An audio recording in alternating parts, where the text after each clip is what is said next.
Hi, good morning Next Level Yogis. We are going to put away the side crow stuff for a little bit. It seemed as though everyone's eyes were glazing over the last time we met when we started to move through some of those transitions. We'll put it away, we'll come back to it another time. We're going to work some lizard pose this week. The key and what I want us to focus on is getting our shoulder underneath the knee so that we can move into things like flying lizard or elephant trunk in a more successful manner. So at the end of our flow this week, we'll end up in lizard. We'll work the shoulder underneath the knee. You can choose to maybe airplane arm it up.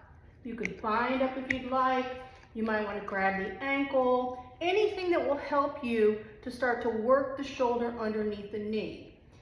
From here, we're going to move into that flying lizard variation if you choose to do so.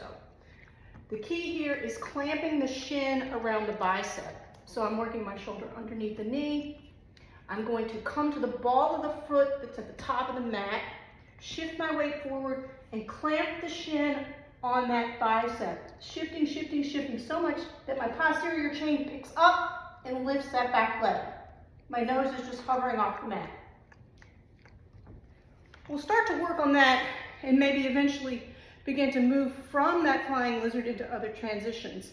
A big help that is effective in allowing or helping us to achieve this is working our elephant trunk posture.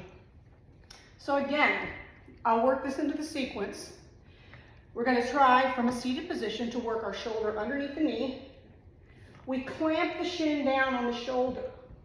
The placement of my hands is very important here. I don't want placement of my hands back at my hip. I don't want it close to my knee. I want it somewhere in the middle of my femur. The placement of my hands happen a little closer to my groin. So I'm clamping down, placing the hands, and I'm shifting the torso forward. It's key. Pressing the ground away, activating my feet, pointing or flexing, doing something until we're able to find a little lift there. The placement of those hands and the shift of the torso is an important element when we start to work on our L-sits. That's a subject for another day, but it's something you may want to start to keep in mind and start to especially think about as we move through our sequence this week and activate this elephant trunk.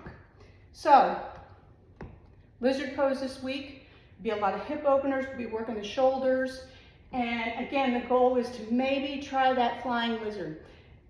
If we cannot clamp the shin down on that shoulder, if we can't get the shoulder underneath the knee, this posture is going to be pretty hard.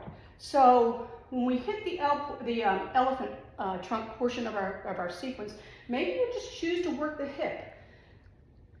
Getting that hip nice and open is a big element in working this shoulder underneath the knee, along with some spinal flexibility. So that's our goals for this week. We'll come back to side crow at another time. I'll be really, really happy to get back into the routine this week. Those of you with 2 children, mad respect. I only had 1.